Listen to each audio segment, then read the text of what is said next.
आज प्यारे बाबा के पास वतन में भोग लेकर के पहुंची। बाबा को नए साल की सभी ब्राह्मण बच्चों की, बेहद के बच्चों की बाबा को स्नेह भरी याद दी। याद देने के साथ बाबा को मैंने आज विशेष ब्रिजिंदा दादी के निमित्त, भूपाल भाई के निमित्त, प्रतिभा बहन के निमित्त विशेष याद दी। याद देते बाबा ने सामने 3 अक्षर स्लोगन के रूप में दिखलाए। बाबा ने दिखाया सबसे पहले नियम, संयम और स्वर्णीय यादें। बाबा ने कहा कि बच्ची, आज विशेष जो भोग है, जिन बच्चों के प्रति, बच्चों के आगे तो सारी बातें स्पष्ट होती हैं, पर बाबा के आगे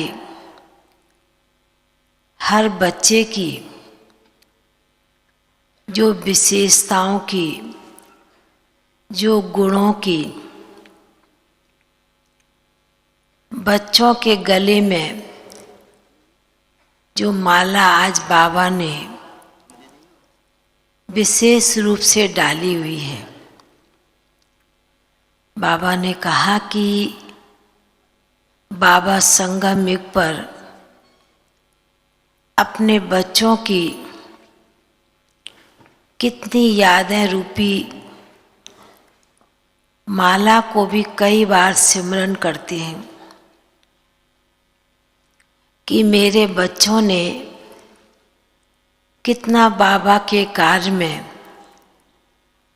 कितना नियम से, कितना संयम से, मर्यादा पूर्वक चले हैं।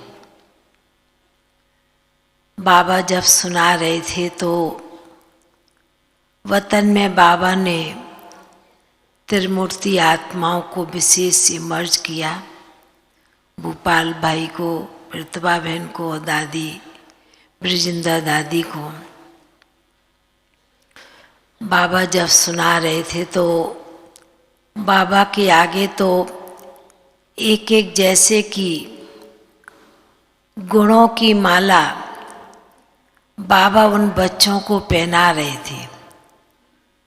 बाबा ने कहा कि बाबा इसलिए कई बार बच्चों के अंदर ही अंदर गुणगान करते हैं,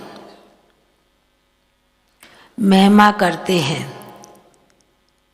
बाबा जब ऐसे बोल रहे थे, उसी समय बहुत तेजी से आवाज आती है सभी की, ब्राह्मण बच्चों की, कि बाबा आप ही सब कुछ कराने वाले हैं, सिखाने वाले हैं। एक नारे के रूप में आवाज वतन में गूंजती है। बाबा ने कहा कि बाबा कितना ना गुणगान करे बच्चों का। बाबा ने पहले ब्रिजिंदा दादी का सेवा के पाठ का बात सुनाई।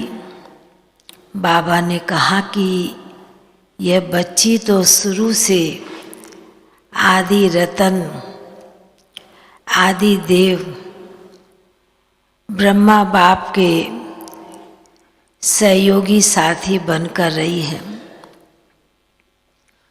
और बच्ची ने जो कुछ भी अपने जीवन काल में बाबा के बनने के, ब्राह्मण बच्चे बनने के साथ साथ बच्ची ने बहुत कुछ नया कर दिखलाया, जो कभी कल्पना बच्ची ने भी नहीं की, बाबा ने इस बच्ची के द्वारा कराया। बाबा ने कहा कि भल बच्ची ने चूल्हा अपना इतने साल पहले छोड़ा है। अविक्त हुई बच्ची 1 जनवरी 90 बाबा के सामने सीन व दृश्य इमर्ज हो जाता है।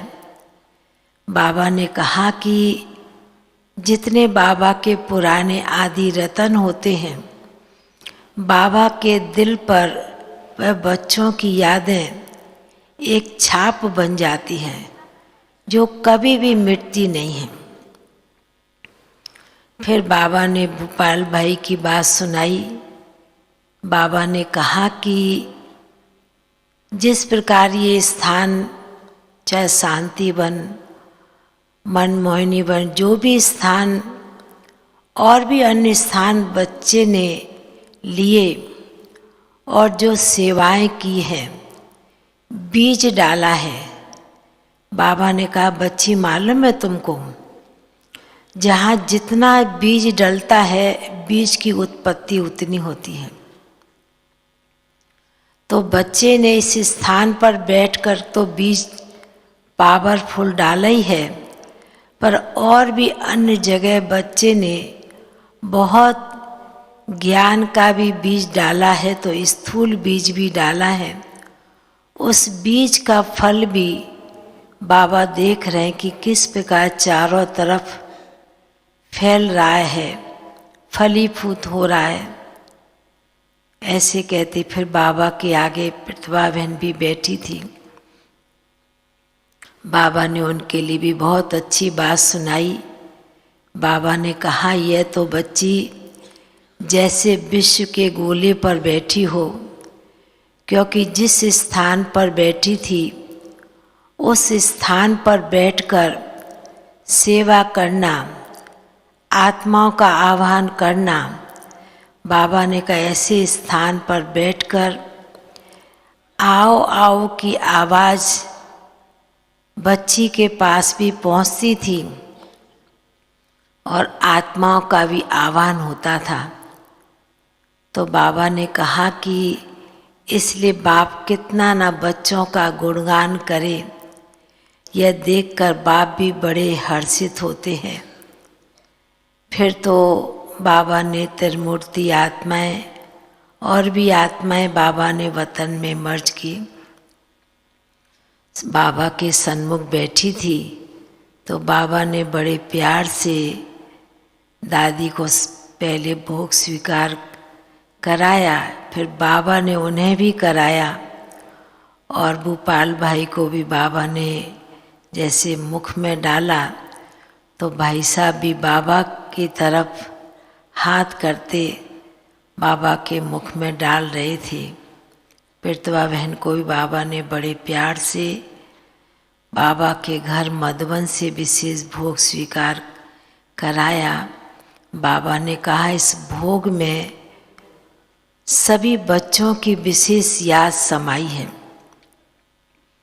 एक एक चीज़ बच्चे बनाते हैं और बाबा तो याद होता ही है, पर निमित्त आत्माएं भी विशेष याद होती है, क्योंकि जिसको जो प्रिय चीज़ होती है तो वो याद उस चीज़ में भी समा जाती है।